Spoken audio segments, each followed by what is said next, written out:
السلام علیکم۔ Character certificate آپ جانتے ہیں کہ داخلے کے لیے ضروری ہے، اور تمام طالب علموں کا کریکٹر سرٹیفکیٹ اچھا ہی ہوتا ہے، لیکن پھر بھی داخلے کے لیے شاید چاہیے، اور باہر جانے کے لیے بھی پولیس ڈپارٹمنٹ سے ایک کریکٹر سرٹیفکیٹ چاہیے۔ میں سوچ رہا تھا کہ کسی کا اگر کریکٹر ٹھیک نہیں ہے تو وہ کیا کرے، اس کو اس معاشرے میں رہنے کا حق حاصل ہے یا نہیں، پتہ نہیں۔ انسان تو دوسرے پر جو حق ہے وہ اپنا نافذ کرتا ہے کہ یہ ٹھیک ہے یہ برا ہے۔ رب تعالیٰ کی کائنات بہت بڑی ہے، رب تعالیٰ کی وسعت کا اندازہ آپ نہیں لگا سکتے۔ رب تعالیٰ گناہوں والے انسانوں کو بھی برداشت کرتا ہے، اور جو نیک پارسا ہوتے ہیں ان کو بھی برداشت کرتا ہے۔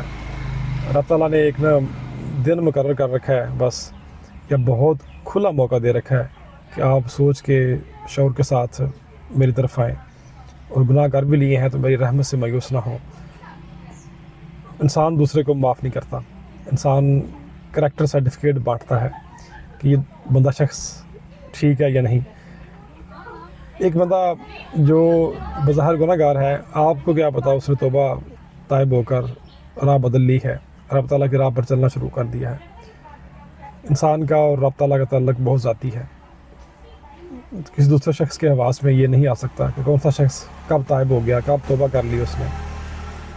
ہم بس ظاہری اعمال سے کسی حد تک کوئی فیصلہ یا رائے قائم کر سکتے ہیں، دل کی دنیا کی خبر ہمیں نہیں ہو سکتی، رب تعالیٰ ہی جانتا ہے۔ اس لیے فتویٰ دینے سے پرہیز کریں اور اپنے تقوی پر ناز نہ کریں۔ فتویٰ اور تقویٰ سمجھ گیا نا آپ؟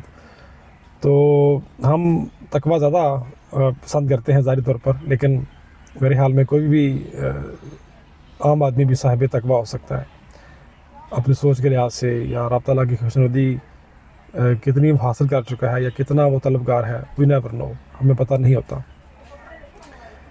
تو ایک اور خیال ہے کہ باہر کی دنیا میں جیلیں جو بنائی جاتی ہیں وہ اس طرح بنائی جاتی ہیں کہ وہاں پر جیلوں کی ذہن سازی ہو سکے، دوبارہ سے ان کی شخصیت کی تعمیر ہو سکے، اور دوبارہ سے ان کو جرائم سے دور کر کے معاشرے کا فعال رکن بنایا جا سکے۔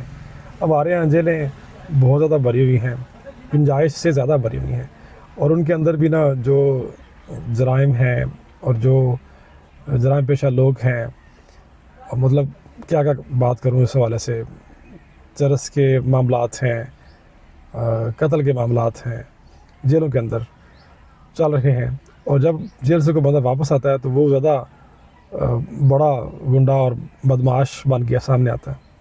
تو جیلوں کا مقصد اصل میں تو ریفارم کرنا ہے، آپ کی شخصیت کو بہتر بنانا ہے تاکہ دوبارہ سے آپ معاشرے میں ری انٹیگریٹ ہو سکیں، دوبارہ سے شامل ہو سکیں۔ یہ کام اصل میں مغربی معاشرے کر رہے ہیں، اور صحیح معنوں میں وہ اپنے جیسے انسانوں کی قدر کرتے ہیں۔ کیا وہ کہتے ہیں، پولیس والے بھی کہتے ہیں، اور حدیث بھی شاید ہے کہ hate the sin not the sinner, یعنی آپ گناہ سے نفرت کریں، گناہ گار سے نفرت نہ کریں۔ یہ ہے وہ فلسفی جو باہر کے ممالک نے اختیار کر لی ہے۔ جب آپ گناہ سے نفرت کرتے ہیں تو آپ یہ گنجائش رکھتے ہیں دوسرے کے لیے کہ وہ توبہ طائب ہو سکتا ہے، وہ معاشرے کا فعال رکن دوبارہ بن سکتا ہے۔ جب آپ گناہ گار سے نفرت کرتے ہیں تو آپ اس کو دعوت نہیں دے سکتے، آپ اس کو دوبارہ سے ایک فعال رکن معاشرے کا نہیں بنا سکتے۔ یہ مسئلہ ہے۔